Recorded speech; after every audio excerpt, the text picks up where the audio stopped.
One. Welcome back, everyone, to Remember What's Next. Ravik and Spiro back in Israel.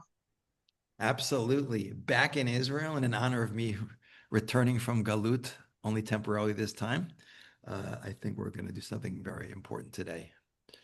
Awesome. Okay, so we're gonna dig into, as you said, the some would say machloket argument about, is it better to be in the diaspora? Is it better to be in Galus? Is it better to be in Israel? What does that look like? And what is our actual Jewish connection to the land? And should we just continue living outside the land because it's supposedly safe and comfortable and all of those things? So, where should we begin and where should we be? Okay, so I'm going to just assume the lowest common denominator of knowledge here, just to set some, background information. We have to first appreciate, and we've talked about this before, and I'm sure most people listening know this, but that being Jewish is not just a religious identity. We're an ethno-religion. It's not just being like a Catholic or being like a Canadian or American. We are both. We are a faith and a nation. And of course, that means even if you don't live in Israel, you're still part of the Jewish people. And even if you live in Israel and don't keep the Torah, you're still part of the Jewish people. So it's kind of like an ethno-religion. Why is that so important? Because it means that we have religion, which is quite developed and complex, but we also have a land and a language and a history. We're a nation, so we do have a homeland. And there are lots of diaspora communities around the world that live abroad. Since the potato famine in the mid 19th century in Ireland, there are more people of Irish descent living in America than there are Irish people living in Ireland. So besides, harking back longingly and emotionally to the old country with Judaism, because we're a faith and because we're a nation that's a nation unlike any other that has a unique national mission, our presence in the land collectively is vital to fulfilling that mission. And much of the system that was designed as part of that faith is contingent on being in that land. It can't be overstated enough how central the land of Israel is to the Jewish people. On maybe a deeper, more metaphysical level, we could say that while Jews can prosper around the world, the only soil, this is how I explain it, I'm a tour guide also in Israel, the only soil that we can truly, and if any gardener knows this, you get to have the right combination of sun and water and soil to have your plant reach its maximum potential, is the land of Israel. So this is like key point number one. You're not less Jewish living in Galut. And Galut is the word for living outside the land of Israel. But it's individually and collectively our ability to connect and elevate ourselves as a nation, ourselves individually, and the world is contingent on us being in that land. So that's like number one foundational point that is absolutely huge. So I think that's a good place to start. Yeah, I think when I start to teach, like either new students or conversion students, one of the things that I talk about is that, as we've spoken about, Judaism is a relationship, not a religion, like predates religion by 1,000 years or so, but it's a relationship between ourselves and other people, ourselves and God, and ourselves and the land. Like it's, that's part of the relationship because the relationship with the land is spoken about in the covenant and in the Torah lots. So clearly it's a relationship that's important. Like aside from our relationship with Hashem, there's also our relationship with the land. And I think that definitely seems to me, it seems like that's a unique thing in religious history, in cultural history. Like that's not something that other people have. Yeah, for sure. And as you said correctly, the most oft-repeated promise in the Bible to our great great grandparents, the Avot and Imahot, the progenitors of the Jewish people, the patriarchs and matriarchs, is always about to your seed I will give this land. I will give this land. I will give this land. I mean, again, land is, the most basic level, the most basic valuable human commodity there is. And before, especially when societies were agrarian, it was essential. If you want to graze animals or grow crops, you do need land. But it's not just, I'll give you a piece of land. A lot of people moved from countries in Europe to America and then went out west looking for land that they could have, especially coming from feudal and semi-feudal situations that even existed in Europe up until relatively modern times. There's an opportunity. So we understood that it was a specific piece of real estate that we're given that we can tap into. The way I explain it also is, if you have an appliance and you bring it to another country and the voltage is different, you have to have the right adapter. The only place we can plug into and work at peak efficiency is the land of Israel. And even the system of the Torah that we have that has 613 commandments that are from the Torah. There are many other rabbinic commandments. So many of them they're called mitzvot tliot ba'aretz, mitzvot, commandments that are contingent on the land. And of course, there's 240 and 365, there's negative and positive commandments, but without being in the land of Israel, or of those, there's only 271 of those commandments that are applicable, 77 positive, and excuse me, yeah, 77 of them positive, and the rest are negative commandments. So the whole ability to fulfill, it's kind of like being given an instruction manual on how to build something, and then a huge percentage of the pieces are missing. You just can't do it. So the system of perfection that is Yeah, given to us. Yeah. and I think it's so interesting because people don't address this even in like whether, of course, not in media, but like we pray to Jerusalem. Like when we're living in the diaspora, we're not setting up our shuls or our synagogues or the direction that we pray willy-nilly to whatever it is, like wherever it works for the building. No, we are facing Jerusalem, which intrinsically, if you pray 3 times a day to Jerusalem, intrinsically there is a relationship with that land. I think it's one of the things that's been most confusing for me. As I mentioned before, when we were talking before, this whole idea that I don't have to be in Israel. I can be living in North America and be religious and have a frum life, and it's not a mitzvah to live in Israel. So why would I go there? It's a wild statement for me, and I never really know how to respond to it because it would seem to me intrinsic. Of course, the ideal would be to be in Israel, but there are a lot of people who refute that. So, what do we do with that? How do we respond to that? Yeah. So we have to appreciate that the miraculousness of our survival, the fact that we're having this conversation today. You're sitting in Toronto and Galut, and I'm sitting in Jerusalem, literally like maybe 400 meters from the Temple Mount, because within the land of Israel, there's another even higher point of connectivity, which is Jerusalem and the temple that was there. Without that building, also much of that system we call the Torah is related to how to use the temple to build individual and collective connectivity to the creator of the universe. But because we have been in diaspora for so long, it's kind of become the norm. We've spent more time living outside the land than we spent living in the land. I mean, it was 850 years from the time that Jewish people entered the land of Israel under Joshua to the time that the first temple was destroyed and were exiled in round one. And there's a 70-year exile. We come back. We have a 420-year period. It's called the Second Commonwealth, which is the Second Temple period, which ends with the Roman destruction of Jerusalem. But and there's always Jews in the land of Israel, but with the end of that Commonwealth, and within less than a century after, the population shrinks dramatically to the majority of Jews then moved out into diaspora, and that has remained as such until very relatively recently modern times, since the foundation of the Jewish state in 1948. And only recently do we now get to a point, for the first time in not 2,000 years, the first time in 2,500 years since the destruction of the first temple, where the majority of the Jews are back in Israel.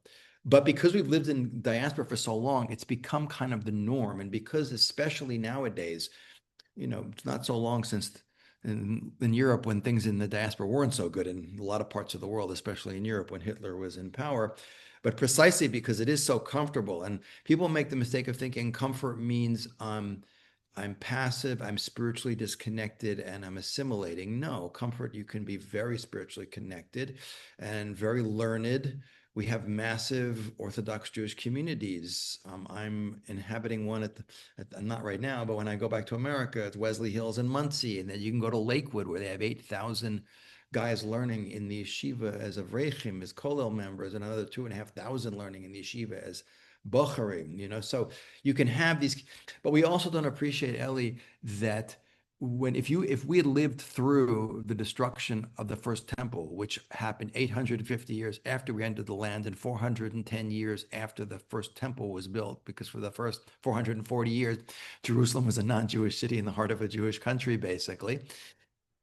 The trauma of that, you can be sure that the Jews who sat by the rivers of Babylon and wept was, how are we going to survive? It's like we got this system that has now been gutted of a huge chunk of it, a huge percentage of the commandments. And not only that, normative Judaism is all Jews living this is normative Judaism, all Jews living in the land of Israel, all Jews keeping the Torah, having a king, a high priest, a temple, the temple service, people coming up 3 times a year.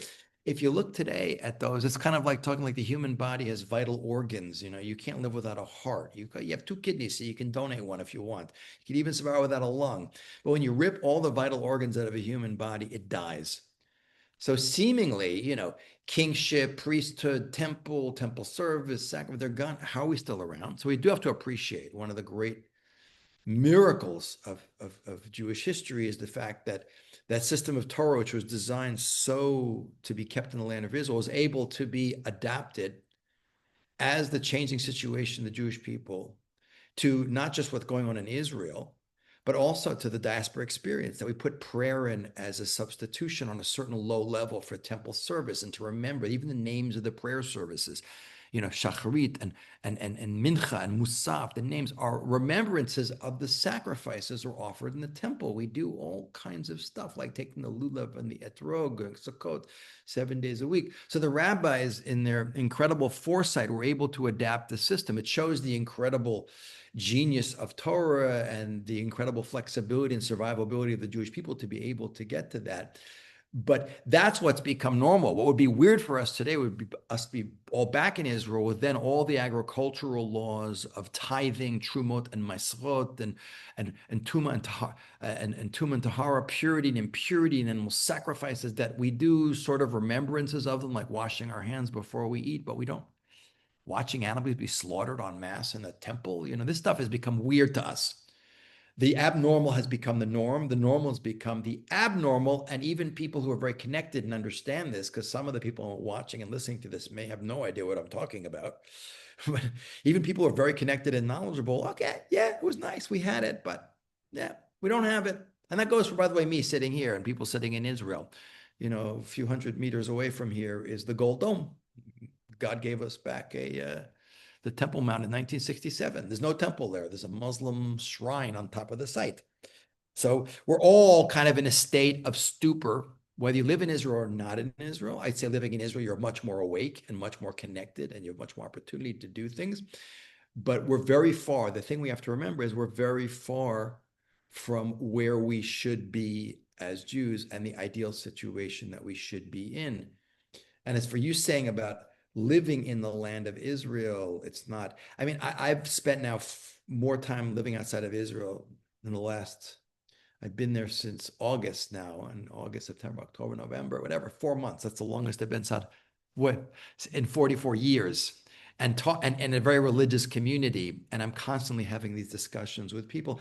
You mentioned that people said to you that it's not a mitzvah to live it's not a commandment to live in Israel. No one's actually said that to me. People give the other explanations for why they're not there. But to address what you asked, it's very interesting. The 613 commandments, and everyone agrees on the number, but there's slight differences on what is one of the commandments and what isn't. And a great example is living in the land of Israel. If we just take 2 great scholars who are not contemporary with each other, but very close and have similar names, the Rambam and the Ramban. The Rambam was born 1135 and died in 1205. The Ramban was the next generation later. He was born in Spain. They both came from Spain. And he's buried somewhere in the land of Israel. We're not exactly sure, but both of them ended up in Israel. The Ramban passed away in the land of Israel. The Rambam came here and then ended up going to Cairo and died in 1205 in Fustat, which is Cairo of today. But these are two huge rabbinic authorities for medieval Europe. The Rambam Maimonides, who is one of my big rabbis. I love the Rambam for so many reasons. I mean, a lot of people love the Rambam, but he's the only commentator who deals with everything in Jewish law, even the commandments that aren't relevant today, like the sacrificial laws and the tithing and all that stuff, which a lot of uh, uh, halachic authorities did not deal with because they weren't relevant to the circumstances living in diaspora. He does not list that as one of the commandments. So people go like, uh-huh, uh-huh. But then you have to say, there's a lot of explanations for it. In my mind, it's very clear to me that that same Rambam says that better to live in a city in the land of Israel full of idolaters, people who are worshiping idols, than to live in the diaspora in a place like Borough Park or Muncie or Lakewood, full of Torah scholarship, because that's the holiness of the land. Or we only keep the commandments outside the land of Israel as practicing for keeping them in Israel. Or if you live outside the land of Israel, it's as if you have no God. I think it's pretty clear that for the Rambam, it's almost as if it was a no-brainer. It would be almost embarrassing to list that as a commandment. It's like, Right, breathing meaning is a it commandment. should be obvious that Yeah, like this breathing like is a that living in commandment. the land of Israel is what we're supposed to do. Right, right. Right. Got But it. that's predicated on the Ramban he does mention, he says it is one of the 613. That's okay. But in my mind, that's just arguing. It's over something. It's a point. Both of them, I'm sure, consider it to be extremely obvious. I mean, the Rambam didn't end up staying, but okay, but that is contingent on a certain basic fundamental understanding that is so important, that is, like I said before, that the land is the most basic promise we are given by God. He said, the land, I'll give you the land, I'll give you the land, I'll give you the land. He's saying it all over. Moses, Well, it who leads starts the when Jewish you people think through of the the story desert. of Abraham. The whole story of Abraham starts with go to the land that I will show you. It doesn't say keep Shabbos. It doesn't say keep this. It doesn't say keep. It's the first statement from God to the first Jew is go to the land. Yeah, That exactly. seems interesting. Exactly. And it's not, like you said, it's not just a destination, it's a destiny. It's intrinsically and inseparably connected to who we are and our mission in human history, to be a Jewish people. And I mean, if you fast forward to modern history, the fact that that modern state was founded not as a religious state based on halakha, pre the redemption, so to speak, although we could argue it as part of the redemptive process, and that I have no doubt, but founded by people who were basically not keeping Torah. By the way, largely because the rabbinic leadership of Europe did not want to send religious Jews to places like, and talking about 100 Right. years ago, the late 19th, early 20th century, and the situation in Eastern Europe was very difficult. The rabbis would have told you there's two places you cannot go. You cannot go to Israel, where the secular Zionists will hiding behind national zeal will steal you from your observance and your Judaism. And you can't go to America, the Golden Medina, where you work in a sweatshop 7 days a week and give up Shabbat and assimilate. But that's self-fulfilling Although I prophecy. understand there were multiple major Jewish figures that tried to go to Israel. The Vilna Gaon like Right. tried to go to Israel multiple times. That Rav Kook eventually came, even though he at first was totally against it. Like there's a lot of did the Chafetz Chaim go? I know there were stories of big gadol's who like tried to go but didn't. He did not. Chofetz Chaim did not. Um, but yeah, the Gra, the Vilna Gaon, is the reestablishment of the Ashkenazi community in the late 18th century, going through the very early 19th century. And it's going back to a very interesting discussion that if you read Kol HaTor by Menachem Mendel Mishklov, one of the students of the Gra, he seems to indicate the Gra considered himself to be what would be Mashiach ben Yosef. There's an idea that before the Mashiach ben David, the Messiah, the Redeemer, is a personality that comes before who kinds of sets the stage. It's much debated, not clearly stated, but what he was doing was a recognition that the ingathering, the exile, is a way to jumpstart the redemption, which gets to something we should probably end with, which is the whole idea of whether we wait passively or we're supposed to be involved actively in doing it. But to go back to what I was saying about the rabbinic, aversion to sending people to the land of Israel, there were definitely exceptions to that. Rav Kook, who's the first chief rabbi of pre-state Palestine, was begging the rabbis of Europe before the Holocaust. I mean, he died before the Holocaust also, but to please send Talmidim here. Because if you don't, if it's self-fulfilling, if you don't send the rabbinic leadership to set up the infrastructure of learning and of kosher food and mikvahs and everything you need, then of course it'll be a spiritual wasteland, and people coming to these places, be they America or Israel, will fall victim to the lack of the infrastructure, which Jews need. It's essential. Like fish need water, Jews need Torah, Jews need kosher food, Jews need synagogues and ritual baths, mikvahot, and they weren't there. So look at the damage. Israel and America would have been very different places had, and I'm not judging rabbis in Europe. I'm not, it's not me. It's easy to be Yeah, right and wrong. I think for me, it's interesting, like without saying this is causation or correlation at all. But it is interesting to me that if there were rabbis in Israel that were trying to get people in the religious community come to Israel before the Holocaust, and had those people left, they would have been saved.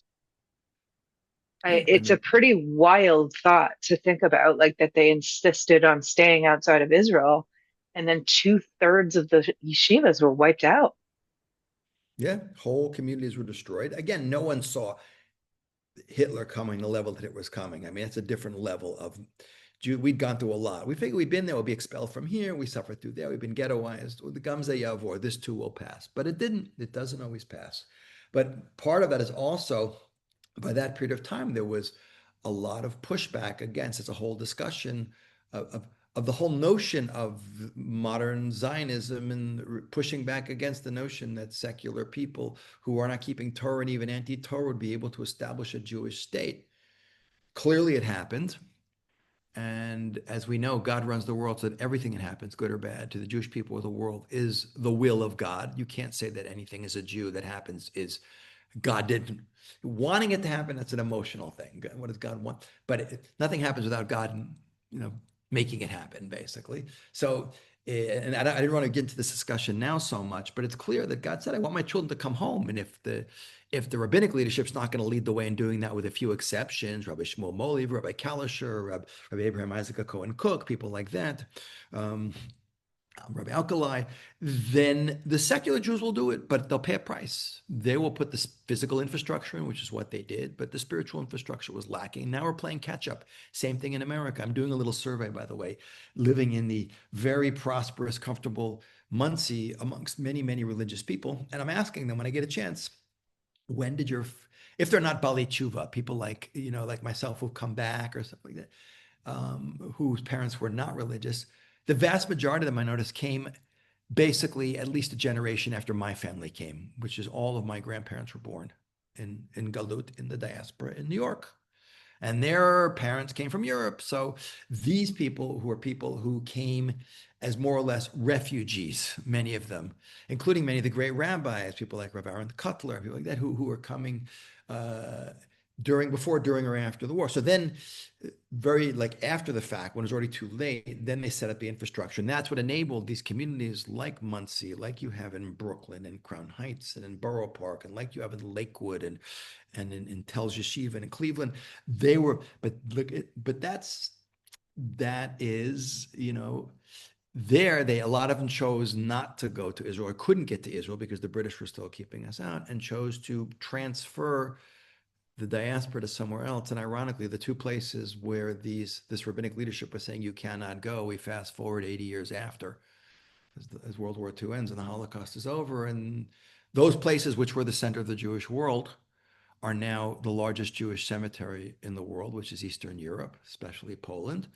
And the places which are considered the spiritual wastelands, which which is a massive amount of assimilation, intermarriage in America, it's over 70% in the non-Orthodox world, are the largest Jewish communities demographically and the largest Torah communities. So it's like the way we see it and the way it turns out can be very, very different. Um, but it's because we're in a situation now where we've been in diaspora for so long, people have it's like the law of entropy. An object at rest likes to stay at rest.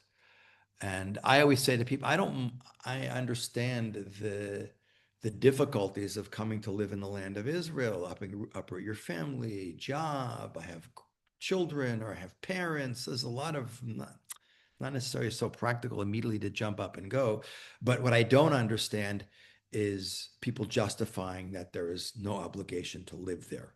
People should just say it's too uncomfortable for me to go now, or I'm too comfortable here. But I think it's really very sad if someone were to say to my face it's not a commandment to live there and they were an observant Jew, I would be kind of shocked. I mean, the land of Israel It's is a very common response in certain interesting, communities. interesting. Like, not a mitzvah to live there, so why should I go there? I can be totally religious here. Why would I need to move to Israel? Which I think is a wild statement. I guess the other side of that is, and not to be too controversial, so then is it an avera, a meaning a sin, to continue to live in the diaspora when we have the ability to literally get on a plane and move to Israel immediately? So is it that people said that Maimonides used to sign his letters, Moses ben Maimon, who violates the commandment not to return to Egypt because he lived in Egypt every day. Like I never seen anything where he actually wrote that. I'm not sure it's true or not. If someone knows a source He for said he that. violated the command. One Oh, of he one of the violated the commandment 613 not to commandments is return to, yeah, is to don't not return go to to Egypt. Egypt. Wow, Okay, but wild. does it mean in ships? One thing about Jewish laws is always a way around everything. Maybe if I don't go in ships and I walk there, it's okay. The word avera is a bit of a dangerous word. What I would say to me is very, very clear. We have to be clear, and there's no arguing this point, that galut is a punishment. We see this all over the place. It says in the the most fundamental thing we Jews say when we pray in the morning at night is the Shema. And the second paragraph of the Shema is V'hayim Shemo Tishmo. Everything is taken from the text of the Bible. If you keep the Torah, God says you'll live in the land and the rain will fall and your crops will grow and you basically be at peace.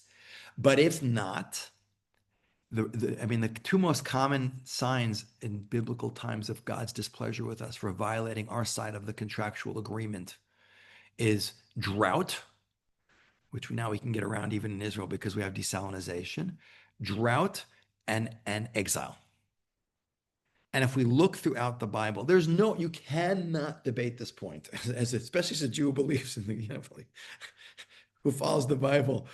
God says you're going to lose the land that I gave you. You'll be destroyed. You'll go out. And the warning that all the prophets give is precisely that. If you don't listen, you'll lose the land. Sometimes it happens. Um, sometimes it happens gradually, like the Northern Kingdom.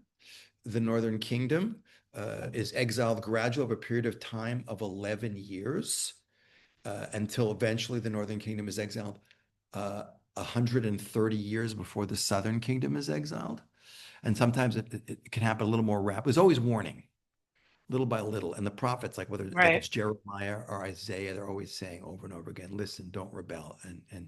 But it always happens. And if you look, by the way, at the It's end, so interesting. I remember like a lot of my friends growing up, they used to call like Hebrew school, they would call it like Jewish jail, right? But really, Jewish jail is being in the diaspora. it Like, is. you're not supposed to be there for a long period of time. You're supposed to rehabilitate and then return to the real world, which for Jews is living in Israel, as far as I understand.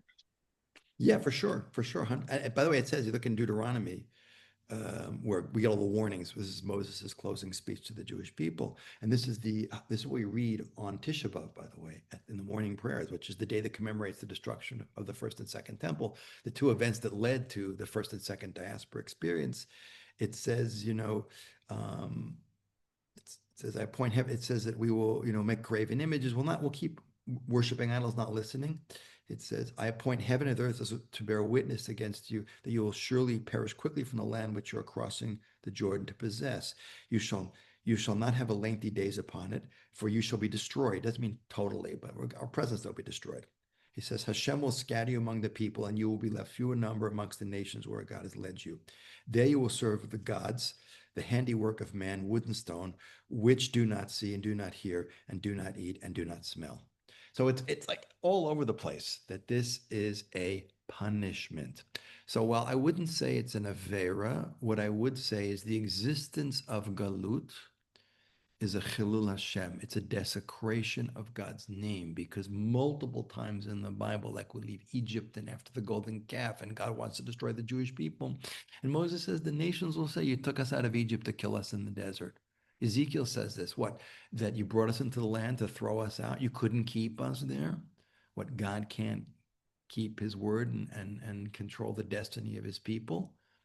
So the existence of Galut, and by the way, the lack of the fact that, since 1967, we were given the Temple Mount back, and there's still a Muslim holy site on the holiest spot in the world for the Jews, and the only people allowed to pray on the holiest spot in the world for the Jewish people are Muslims, is also a Chil Hashem.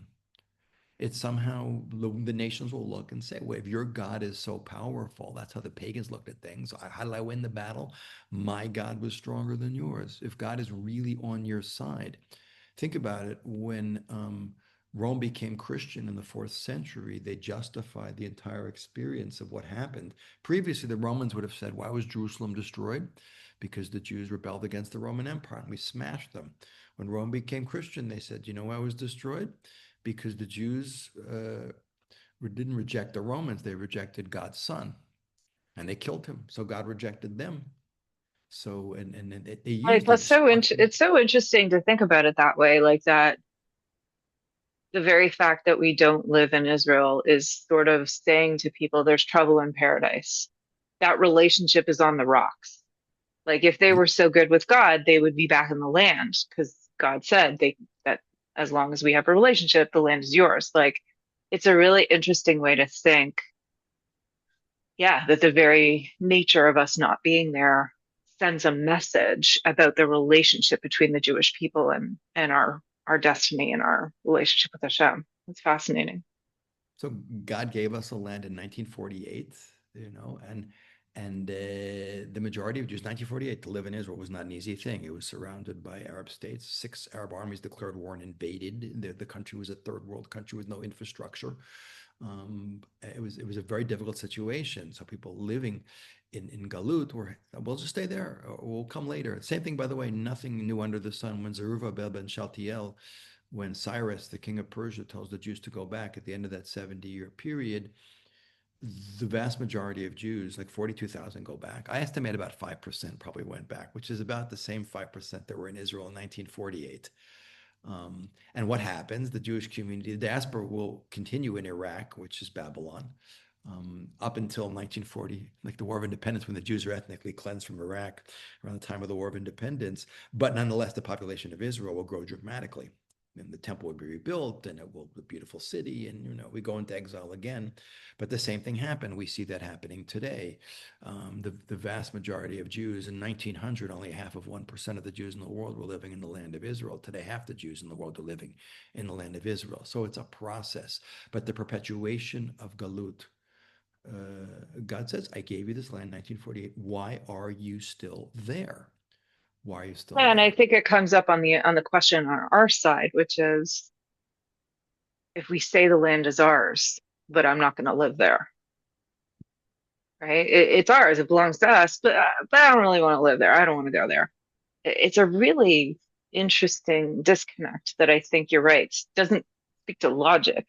It speaks to the emotional status quo of just feeling super comfortable and at home where you are. I can't explain it any other way because I can't see that there's a logical, theological argument that says better to stay out of Israel. Although there are some people that say that, oh, if we move to Israel, our kids will become less religious, or if we move to Israel, we can't make a living. If we, there's lots of arguments Yeah. against why it's hard or why it potentially puts your religiosity in peril.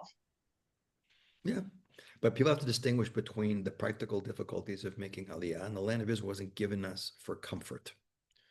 Okay, it's not the purpose. It says the land of Israel was acquired through Right. difficult. Doesn't mean, trust me, compared to what it's like to be in Israel today versus what it was like to be in Israel, 200 years ago during the old Yishuv, or like to be in Israel even in 1948. A friend of mine Yeah. who's no longer with us, he asked me a question. He said, I don't know who he said it and whose name. Why did David Ben Gurion, who was a left-wing, anti-religious political leader, who at best was ambivalent towards Judaism. Why did he merit to be the first political leader of the Jewish state in 2000 years? Not accident. You could have said, had it been done differently, he maybe wouldn't have been, but he ended up being. And he said Ben Gurion came from a Fascinating. pretty comfortable family he was from Plunsk, Poland.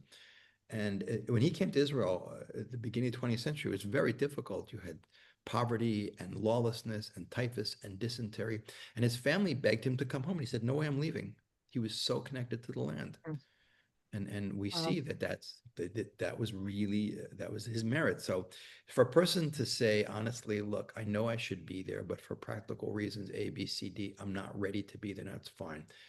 The only thing I really can't take listening to is people trying to justify through even Torah thoughts that there's not an obligation to be there or that kind of stuff. But then we should really switch gears, Ellie, and I think talk about the Galut experience too, because that's the flip side of it. Um, right now we're in the Ramban Nachmanides, who we talked about previously, who holds that it is a commandment to live in the land of Israel, who did come here and did establish a synagogue in or around the old city in 1267. Um, in his commentary in the book of Genesis, he says, Maseh avot siman lebanim. This is something we talked about previously, that the actions of the fathers are assigned to the children.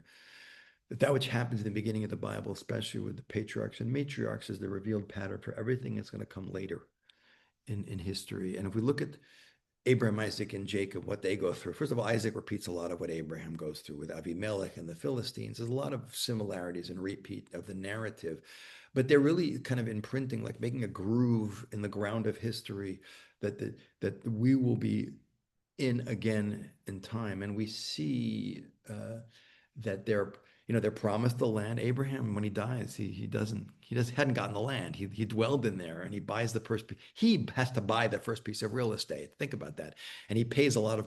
He pays. It's interesting. Speaking of a model and actions of the fathers, he grossly overpays for something, a cave to bury Sarah, just like today in Israel, because everyone, even people who don't want to live here, want to buy property. We have to grossly overpay for apartments. We can sell big houses in the diaspora and get a little apartment in Jerusalem, which I'd rather Right. be in. Right. Because we want to be here. We want to be here. We'll Totally. downsize tremendously to be there. But if you look at the stories, the repetition of going in and out of the land, we see it now. Right now we're reading in the weekly Torah portions about Isaac and about Jacob is the real. Jacob is the guy whose name is changed to Israel. So in many ways, his life really is setting the stage for what will come later. And we know the background that I'm sure many people listening or watching this will know is the story of because he steals the blessing from his twin brother Esau, he has to flee for his life. So here's a Jew going to diaspora. Um, he has to actually leave the land. We know that Isaac and Abraham go live with the Philistines, but they're Abraham is in Egypt also, so he lives diaspora, but the land of the Philistines is actually the land of Israel. It's just a non-Jewish part of the country. At the time, there are no Jews, but it's Jews living amongst Gentiles there. But we see with the stories of Isaac and especially Jacob a very interesting pattern. Um, First of all, just to backtrack to Isaac's story, when he's living with the Philistines, it says he becomes prosperous, and the Philistines get jealous. And this is the pattern of what will happen in the future. Jews move into some place, and it gets really comfortable for them. And it's always a great symbiotic relationship when we live amongst non-Jews, non-Jews who will let us live amongst them. Symbiotic meaning both organisms benefit. If they give us free reign to do what we do best, which is be creative and innovative and driven, we do good stuff, which of course his spinoff is it benefits everyone. But then the jealousy arises. It even says it explicitly in the story of Isaac and the Philistines, and it talks about how they they they they plugged up the wells that Abraham had dug previously, Right. which is a weird concept because the most valuable commodity in the world is water. Especially in So that part of the world, like to yeah, plug up a yeah, well is yeah, absolutely working against your own causes. Like it's yeah. death. So, It's between life and death. but it's called the idiomatic expression is to cut off your nose to spite your face. Right. And they drive Can and they I just want to clarify just for the people listening. because I know this is a question that's going to show up for some people, not for all, but the Philistines are not the Palestinians. Can we just clear that up like Yeah, right away? That's a completely different people. We know they sound the same, but the fact that they sound the same doesn't mean that they're actually the same people. So I just want to yeah, clarify that. And we've done episodes on why that is and who the Philistines are as opposed to the Palestinians and why, the Romans eventually said, Syria, Palestina, that these are just different people. So I just want yeah, to yeah, clear that yeah, up for real sure. quick because the Yeah, moment yeah, you for bring sure. in this word Isaac and the Philistines, it's like, see, those are the Palestinians. They've been there just as long as the Jews. Yeah, yeah. So they're not. The Philistines are a seafaring people settled on the southern coast of Israel, and they're extinct 2,700 years ago. The Assyrian From invasion, the Romans Crete, like liberally they're picked. from a Right. totally different part of They the probably Mediterranean. migrate across the Mediterranean from the Aegean. Exactly. They're not indigenous to here. And the Romans deliberately renamed the land Syrio-Palestina after the Bar Kokhba revolt in 135. Let's like rub the Jews in the face of the, because they're our nemesis going back to the, all the way back to the early stories in the Bible. You're 100% correct. The Philistines are gone. The Goldsteins are still around. This is very, very true. But So I but just we wanted to see clear that. that up before we Yeah, get a yeah, yeah, yeah. million people like messaging us and saying, see, that's when they were really there. So, okay. So But Isaac we see this. basically Yeah, buys, like, gets the wells from the Philistines who try to take it over. So right. And where does this get us to Jacob? so well, just to finish the story, so we see a pattern that we have to remember because everything happening there is relevant to everything happening today. There's some variation on the story, but it's happening. So, so the Philistines are fighting with they basically they drive the proto-Jewish Isaac out. He's like this is the foundation. There's no Jewish people yet. It's just one family. And eventually, after being really nasty to us for no good reason, except that they're just being jealous. And by the way, we shouldn't think that people say always the issue. It's always because they're jealous of us. No, I'm sorry. Poor, powerless Jews are hated just as much, if not more, as wealthy, influential Jews. Don't anyone think that has anything to do with, but this could be a trigger, an excuse. But what I wanted to point out is, first of all, the this kind of self-inflicted wounds that the non-Jewish world will put on itself to get the Jews. We don't care as long as we get them. We'll plug up the wells, cut off our nose to spite our face. And then when Isaac gets far enough away, Abimelech and Pichol, his general, the king of the Philistines, and his general, they realize everything's falling apart. The economy's collapsing. The goats are miscarrying, and they come after Isaac and they say, we see we only prospered because of you. So make a pact with us and promise you won't hurt us. So you see that relationship there. And this is one of the great patterns, the roller coaster ride of Galut that we have to constantly keep in mind. The Jews have been invited into many places. We've come in. We see this with Egypt, by the way. We're invited into Egypt. We fast forward within the Bible itself because Joseph is running the country as the CEO viceroy. We come in with red carpet treatment. But and what's interesting is the better the welcoming, the worse the exit, because the more comfortable we get in there generally leads to massive explosions of population. Jews are invited. We can fast forward to the Polish-Lithuanian Commonwealth in the 16th century when Poland and Lithuania unite to the largest country in Europe. People like King Boslav, of Poland, they want Jews in because we're literate and numerate, and we have international business connections, and we're not a native people, so we're not loyal to any one piece of real estate within there. We're kind of the property of the nobility and the king.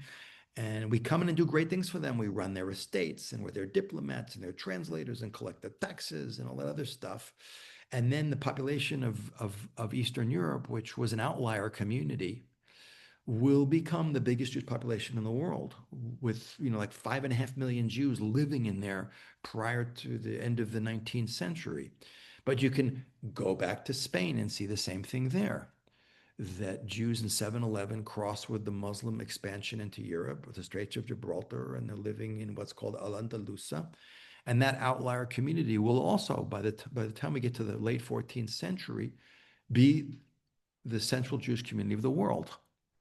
Right. And And that I think it's important. It seems to me, please correct me if I'm wrong. Why does that happen? Because word spreads quickly through the Jewish community that, oh, this is a place where we can be safe. Yeah. where we can live and we won't be pogromed or killed or robbed or murdered or whatever it is, and that that was an unusual exception in the broad sense of the world at that time. If you were Jewish, you were always other. So once there Right. was a place where they were like, yeah, sure, come on in, you can live here safely, it was like word spread, hey, everybody come here. And that's why we end up with these huge communities because everywhere else is hostile to Jews. Yeah, yeah. But the Jews always coming from somewhere else. By the time you get to the expansion of Poland, it's when Jews have been thrown Eastern Europe, when you get to basically the 16th century. I mean, Jews were expelled from England first. We're talking about going all the way back to the 13th century, and then from France in the 14th century, and then from Spain in the 15th century. So Western Europe is ethnically cleansed of most of its Jewish population. And then the doors open, and we're still the other there. In Poland, there's not a lot of other people, but the nobility, the king gives us a great charter and gives us privileges to basically be free economically and politically to manage our own affairs. Spain is unique in the fact that it's kind of a three groups that are there. There's a Christian population, a Muslim population, a Jewish population, and the Muslims who are ruling most of Spain in contradiction to Islamic law, are actually very tolerant of the Christians and the Jews and allow them to be very productive. And you get a very unique special community, which has never been duplicated before or after. We have tremendous Torah scholarship and tremendous secular, scientific, medical, astronomical, mathematical, philosophical, poetic achievement in that community. But again, it becomes like paradise. If you could beam yourself back to before the violence starts to kick in, already in the late 14th century. Um, but for several hundred years, you have that golden age of Spain, where it doesn't get better than that. Israel's really not a viable option then. There's nothing really going on there. But look what happens in these places. You see this, that we come in, and you can see micro versions of it too, by the way. Like my family, I think I mentioned this before, Spiros we're from Speyer in Germany. So 1,000 years ago, Bishop Rudiger of Speyer, he says, wishing to make Speyer into a city, I invited in the Jews. He didn't like Jews, but he knew, like I said before, Jews were literate and numerate and connected and driven and, on a different level than everyone else. Let's invite them in. And the economy of Speyer grows, but fast forward a couple hundred years later, and I believe it's twice in the 15th century, the Jews of Speyer are expelled and invited back in. In Mainz on the Rhine, there's three big German cities on the Rhine that have Jewish populations. The original Ashkenaz, Speierwurms in Mainz, Speierworms in Mainz, which spell out garlic in Hebrew, Shum. And I believe going up to, again, the 15th century, I think the Jews were expelled 5 times and invited back in. Like it's a crazy roller coaster relationship where they can't live with us, they can't live without us, just like with Abimelech and the Philistines with Isaac. We see he says, we only prosper because of you. So we invite you back in, but then we can't stand you. So we throw you out, invite you back in and throw you out, which is why Jews didn't Right. tend to And it violate. seems all of this is happening because the gates to Israel are still closed to the Jews, meaning we're still in Yeah. jail. We get bounced from what seems to be the golden Medina. There was a golden age of Spain. There was a golden age of Poland. In Germany, the same thing. With the Napoleonic Wars in the early 19th century, the Napoleon breaks down the walls of the ghettos in Germany. Germany and Austria were the most culturally, technologically, even Germany governmentally developed countries. These were the pinnacle. The language of science was German. German Jews were so excited about being able to partake in this. It's like being a Jew, a driven, innovative person in a great, competitive, developed environment. You don't have to do too much. And you're living in a real third world backward country. If you have a little bit of drive, a little bit of intelligence, you could achieve without really putting out 10% of who you are. In Germany, it's like being in the NBA. You got to be only the best guys make it there. So it created this incredibly dynamic society where Jewish creativity, the sheer number of Nobel Prizes and invention that came out of Germany in less than 100 years prior to Hitler coming to power was mind blowing, which, by the way, all ends in 1935 with the Nuremberg laws when all the Jews were thrown out of universities and everything else happened. And no more Nobel Prizes for Germany because all the people getting them were basically Jews in that incredibly creative, intense, competitive environment. So, but we see what's the pattern? Because we got to go to today. What's going on? So as the doors of Spain, which was a lot of the Rishonim, the greatest rabbis of that generation, were from Spain. Some they left at different times. The Ramban, the Rambam, Yosef Caro. Some left with the Spanish expulsion. Some will leave after.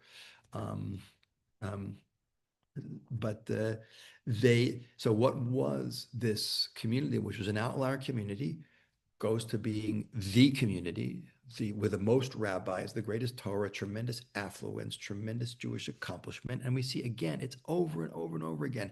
But the pattern we have to pay attention to, and that door is slamming. And think about it, 3 days after the expulsion in 1492, Christopher Columbus of Jewish ancestry, looking for a westerly route to Sushi in the Far East to bypass the Muslim-controlled Silk Road, stumbles on the West Indies and Jamaica and things like that, and opens, and is, think about it, God setting the stage for what will be the final diaspora experience, Mm, America, which again, even right. up to the beginning of the 20th century, was the place you cannot go, even though millions of Jews had fled there because Tsarist Russia and Eastern Europe, which was the place where Jews were living, albeit in a lot of poverty and a lot of persecution, was becoming unbearable after the assassination of Tsar Alexander II, especially in 1881. So but you can extrapolate from that. You look at the pattern and you see, go to Jacob, who goes to live for 22 years with Lavan. And you can see another pattern we have to learn from that, by the way. It's interesting that I just think of Jacob, who is the Ish Tam, the simple, pure, straight one, who's the best guy to play poker with because he doesn't know how to lie. He's very straight. Asaph, his brother, is the one who knows how to lie and cheat, and he hunts with his mouth. He's the spiritual progenitor of all lawyers and therefore all politicians on some level. I hope no lawyers listening are going to be insulted. But Jacob, who becomes Israel, is the diaspora experience again. He goes to live in basically the area near Iraq. He's up there in Haran, northern Syria, Iraq area. He's hanging out over there. And you see again the repeat. He's tricked constantly. He has to deal with all kinds of, his father-in-law, Mr. White, never trust anyone named Mr. White, is always messing him about. He wants to marry Rachel, he ends up marrying Leah. And then the whole story with the breeding of the goats and how his father's he's constantly trying to keep him under his thumb, impoverished and controlled. And Jacob is the mini version. He really is. He literally becomes Israel, and he is the Jew living in the diaspora experience, where often we have to deal with all of these restrictions. This is before things get good a lot of times. Like in Frankfurt, Germany, there were 36 special taxes in the ghetto, in the Judengasse in Frankfurt, that Jews had to pay. A tax a tax for circumcision, a tax for burial, a tax for weddings, a tax for kosher meat, a tax for Shabbos candles, a tax for kosher wine, a tax for covering your head, a tax for not serving in the German army, which you weren't allowed to serve it, even if you wanted to serve and not pay the tax. Jews had to get pretty good at accounting and fooling the government. In Tsarist Russia, there were well over 120 pieces of special Jewish legislation designed to control Jews. And that situation really deteriorated into being very abysmal and impoverished, as images we see of Eastern Europe. So you see, again, that's the diaspora experience. We come into a place, we have to use our brains, that's the Yiddish cup, and our ingenuity to outthink people who have it in for us constantly. And we end up making the best of a bad situation. And when restrictions are lifted, like will happen in places like Germany after the Napoleonic Wars, or when we come to America, which is a unique country where Jews, when we come in, not that there wasn't anti-Semitism on a certain low level, but it's a country that's all immigrant, founded on no pre-existing hierarchical structure or feudal structure, with the Jews being the outsider. Everyone is an outsider in America except a few indigenous Native Americans. And the opportunities were open wide. The challenges there were not the external restrictions placed on Jews. It was the spiritual challenges of, again, surviving as a Jew in an environment that was not Right. very And I Torah also think friendly. America is different because in many ways, Rabbi Sachs used to write about this a lot, Al Shalom. He would write about that America is also a covenantal society, right? It has a very clear, not just legal constitution, but ideological constitution, which is like, we welcome your sick, we welcome your poor, we welcome your, like that there's a certain, so for Jews, that created a situation where, like you said, all the others could come. Everybody comes as an other, and they get held in the umbrella of this sort of covenantal country, which I think is one of the reasons also we've talked about why Israel and America are so connected and similar, because they're living a certain purpose and ideology as part of the existence of that country. So I think it's really fascinating that that's been the place where we found this, again, golden age of, the Yeah. blip in history that's been a bunch of Jews living in the diaspora and not being consistently persecuted only until the last 2 years. Now things are different. Yeah. Yeah. And again, the Jewish experience goes back to America, its very origins, the first, the crypto Jews fleeing to New Amsterdam, which is now New York in the 17th century. But the real explosion of Jewish population is only really not even 100, it's like 150 years. So relatively speaking, compared to places like Spain, compared to places like even Germany, a long time, and Poland, much longer. But the pattern is the same. And you're right, Jews were able to because of the situation in America. And it's only a post-World War II phenomenon that Jews truly mainstreamed in and rose to the top. There's a lot of discrimination against Jews in America, but low level, nothing compared to what was going on in Europe or some of the Middle East. But we can't get into that university or that country club or that hospital kind of stuff. Like Groucho Marx used to say, I wouldn't want to be the member of a country club that would have me as a member.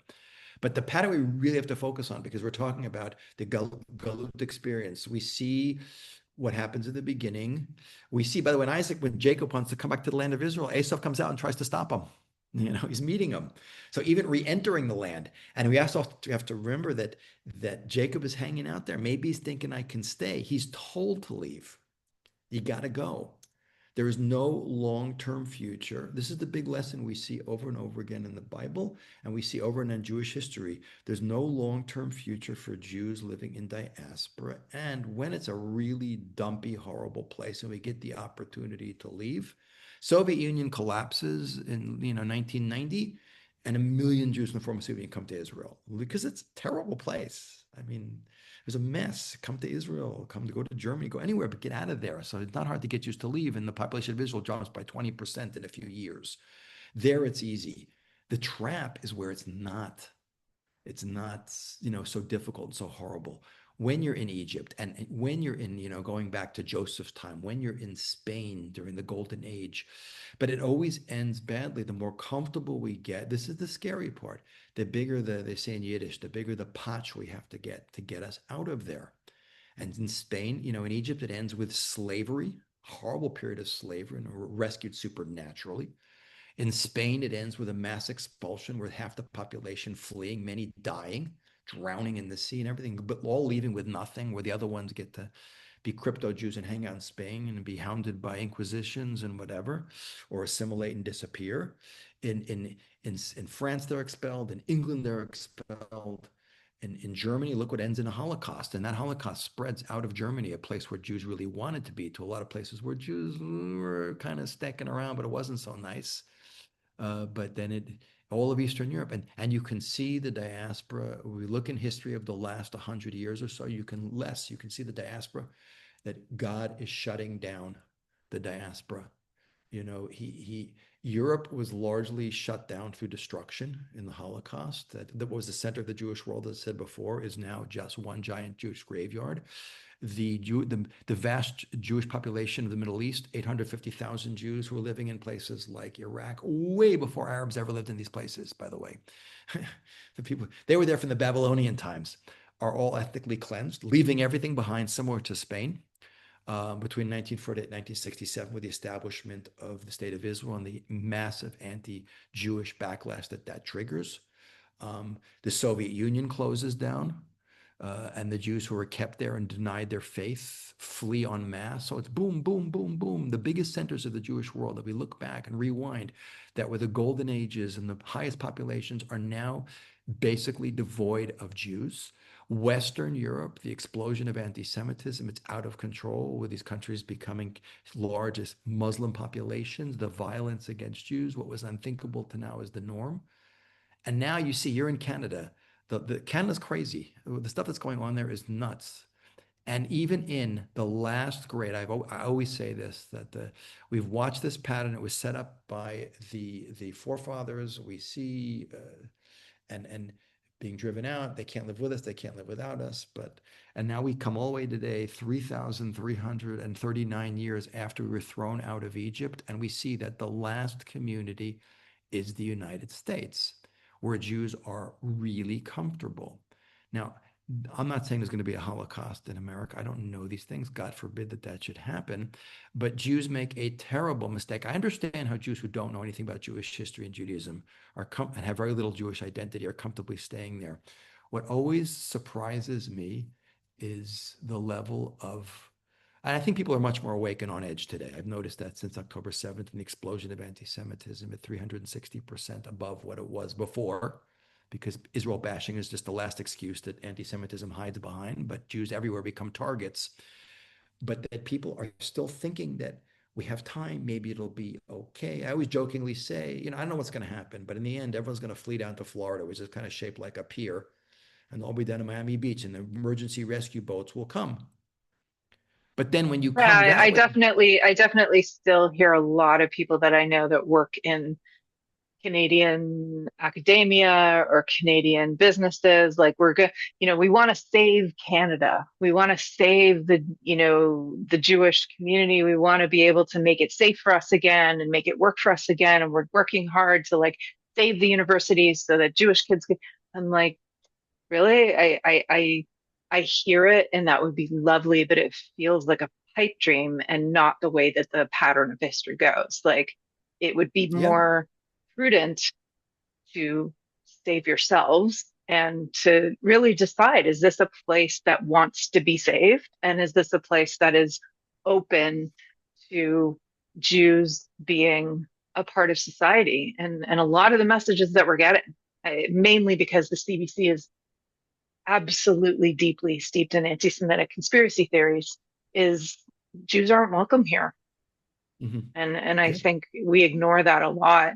I just wanted to say before I forget, by the way, I read in the Times of Israel recently that on Thursday, Israel did a major drill on with all of the nonprofits and the agencies and the military and da da da. And like, if they were to have to receive 800 immigrants per day, every day for the next like how many years, what would they do if there was a mass immigration of Jews because of anti-Semitism, and that they're ready and yeah, prepared and they have a plan and that they can absorb everybody and know what to do with them? And literally just last week. So Israel has this in mind. Like it may yeah. be that there's an enormous influx of Jews from multiple countries all at once. And what do we do with people? And they're ready. Yeah. Exactly. And that happened with the Sephardic Jews, primarily, who were being very rapidly ethnically cleansed, in danger of their lives, being emergency evacuated out. And where did they get stuck? On like little tent cities with a spigot of water on the Egyptian border and these development towns in the middle of nowhere. I always said that, you could have your nice house in Muncie or Lakewood, and you could end up in a tent city there. But it's more, it's not, it's the whole idea of just people need to wake up and see, there's, don't hide behind it. It's like there's only a very few reasons that rabbinic authorities allow you even to leave the land of Israel. There's certain things for, like for, okay, parnasa, a shidduch, to marry, some of that. There's a lot of reasons you're supposed to be in the land of Israel. Rabbi Yitzhak Berkowitz, essentially the Rosh Hashiva Aish Torah, who was a rabbi in Aish when I was there, ran the Smicha program in Aish when I was in Aish, and now runs Jerusalem Kollel also. He doesn't leave Israel ever, ever. It's interesting, like Isaac, Yitzhak, our forefather. Jacob was 22 years outside the land of Israel, and Isaac didn't leave, and Rabbi Berkowitz didn't leave. And he said, it's a pretty wild statement. He says, the only heter, the only excuse that you're allowed to live in Galut today, that we have a land now approaching 80 years, is to do outreach, to get Jews to spiritually return and then physically return to the land of Israel. And people need to not hide behind. They have to recognize, okay, honestly, I know I'm supposed to be there, but I better be making plans. Things are changing really, really So, fast. so just Yeah. to clarify, so he's saying, so if you're not doing that, you should be in Yeah. Israel. You should be coming. And people think it's hard, it's difficult. Trust me, if again, we don't know what's going to be, but it might be hard and difficult, but it's a lot better than being on an emergency evacuation flight with two suitcases and you leave everything behind. I always say, people have these really overpriced houses in these neighborhoods, in Muncie and Lakewood. But when Mashiach comes, going to be a fire sale on Jewish property because everyone's going to try and sell it all at once because they're going to go. And right now, the prices are being driven by the fact that more religious Jews, high birth rate, we want to live in the neighborhood. But just like in Spain, 1492, you need to, like expel the Jews. There's a fire sale on Jewish private and public property was all either confiscated or bought at little or nothing, and they couldn't take it with them, and they ended up going with nothing. So people really need to take that seriously, but to also focus on the positive idea of what people should be doing. People should be, honestly appreciating, I'm supposed to be in Israel. I have a plan. I'm not just saying in theory I understand, but I'm actually moving towards that, which in my mind, by the way, uh, is like, people in diaspora should be raising their children. They should learn how to speak Hebrew. It's amazing people in day school their whole life and they can't speak basic Hebrew. They should have Hebrew immersion. They should be preparing. The parents should be, this is where we want you to be, because parents go, when the grandchildren get stuck, I don't want to go in Aliyah because my grandchildren are all live in Cleveland and LA. Well, Um, I'll just say, like, there are certain religious communities where the kids are leading the way. The kids are moving yeah, to Israel. The parents are yeah, having to follow the kids now because they're all like, why would we want to live here? Well, we want to be in Israel. And I yeah, think that's been a very powerful shift where it used to be people said, oh, like, how do I move to Israel? My kids don't want to go. Now it's all my kids are moving to Israel. How do I get there? Like it's a very different time. And I think kids, yeah. young adults and kids are looking around in North America and saying, what is there for me here? Sure, there's maybe financial comfort, but it's not comfortable and Right. safe to feel like I'm going to raise kids in a country that is potentially going to put my kids in danger. Right, but you're 100% right. We can't be like the frog in the cool pot of water that's stuck on the stove that's getting hotter and hotter, and people are just, it's happening slowly. And, the level of security and fear that we have now is unthinkable when I was growing up. But the last thing I think with the close on is kind of the idea of okay, what can I do besides preparing? It's I need to be actively involved in trying to bring it about. This notion that drives me nuts. I'm waiting for the Messiah to come. Okay, you might wait for him to come, but by the time Moses came, the Jews went through a lot of really difficult stuff, slavery in Egypt. We don't know what's going to be. Those details are missing. People say all the houses and the shuls will fly over to Israel. And where are they getting that from? There's nice traditions, but people like we talked about the Vilna Gaon, sending students, because by triggering the return, we want to see part of the messianic concept is kibbutz galiot, the return of the exiles, the spiritual return of the Jewish people. These things are happening. We're losing a lot of Jews to assimilation, but the Baal Tshuva movement is a movement that really is less than 50 years old as a major movement. Yet today, a big percentage of the Orthodox Jewish world are byproduct of the Baal Tshuva movement, either to first generation or many second generation people. So there clearly is the notion that one guy is going to come and do it all clearly is not true, by the way. The fact that the population of Israel has gone up 1,100% since the end of World War II, which is like more than 3 times what the world's population has gone up, while the Jewish population has barely changed since then from 11 to maybe 14 million, is showing that there are processes happening. Jews physically returning, Jews spiritual returning, Gog and Magog, this idea that the nations try and stop us, like Asaph tried to do when we returned, recognizing that in the land we're going to be a different people altogether. Look at the world lining up against Israel. The fact that the UN has condemned Israel more than any other country combined, that they obsess on the Gaza war when horrible things are happening, humanitarian tragedies and violence in the world that they're just ignoring. All this is happening at once. We have to start changing this mindset, that the Messiah is going to come and he's going to fix everything for us, and recognize we are already in that process. The Zohar Yeah, has a and great quote. Yeah. I just want to say also, just in the Torah itself, that we clearly get a comparison between Noah and Abraham. Like Noah is said, okay, he's great in his generation, but he's held to account because Noah just does obedience. Like he just does righteousness, but he doesn't do responsibility. Mhm.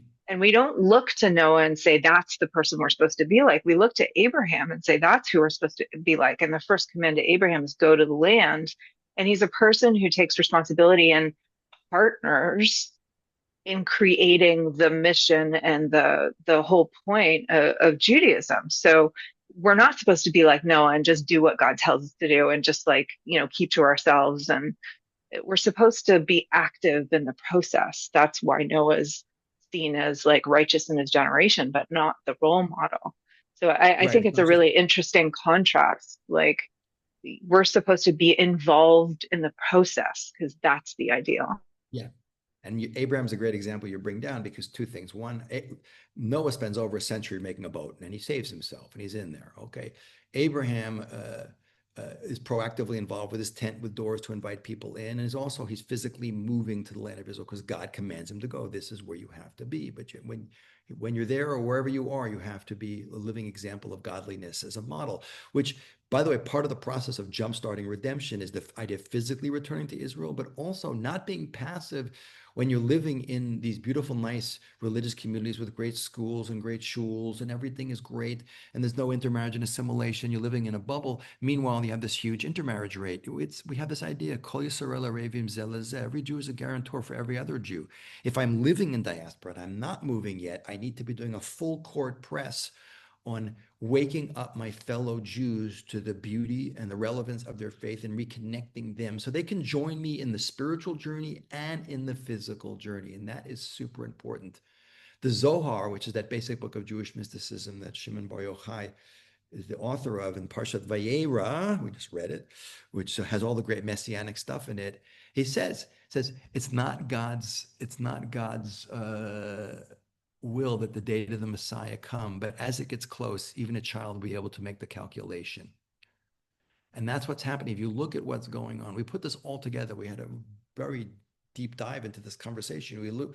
Put it all together in the patterns that were established and what's going and where we are. We're getting there quickly. Jews never left anywhere just because let's move on. We like France, but let's go to Poland. No, they were thrown out. They couldn't go to Israel then, so they went to Poland. Then they were thrown out of Poland. They went to America, or they stayed there and died in the Holocaust, God forbid.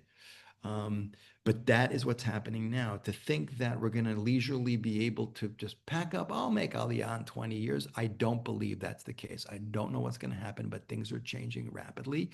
And I think it's getting to the point where a child can start to make the calculation. So rather than Yeah, panic, we should be proactive. Yeah. right. I think it's also interesting. I think often with the character of Moshe, we also miss the forest for the trees sometimes. We call Moshe like the greatest leader in history, our teacher. But Moshe was leading the people to the land. Like that was his entire job was to get the people to Israel. Like it's really funny. We don't often talk about that. Like we talk about, oh, Moshe communicated the Torah to the people and the mitzvahs to the people. But what was he actually physically doing? He was walking them from Egypt to Israel, getting them to the border so Yeah. that they would go in. So I think it's a really interesting thing that we rarely talk about. We talk about him as communicating the Torah and the mitzvahs, but what Yeah, he was right. actually doing physically was getting them to move to Israel, which is Right. But it's fascinating. kind of think of it like a computer. Like, okay, he takes us out. We're the hardware, the Jewish body. The Torah at Mount Sinai is the software. And the outlet, the plug, the electrical supply is the land of Israel. And you have to have all three. And that's the winning combination. Jewish people with Torah software embedded in the land of Israel, unified with that Jewish government and that system in place. That's the winning model. That's the only true peace we have. That's the messianic redemption. That's the end of the story. We should Amen. see it soon. Amen. God willing. Yeah. Okay. Probably pretty confrontational for lots of people to hear. So we would love to hear from all of you. Comments, questions, feedback, what shows up for you when you hear this topic. What are some of the arguments that you have in terms of moving to Israel and what gets scary for you? Yeah, I think it's an ongoing conversation. So thank you so much, Rabbi Conspiro, as always. You. Thank you, everyone, for all of our listeners. Thank you for joining us, for liking, subscribing, sharing the podcast. We'll see you again next time.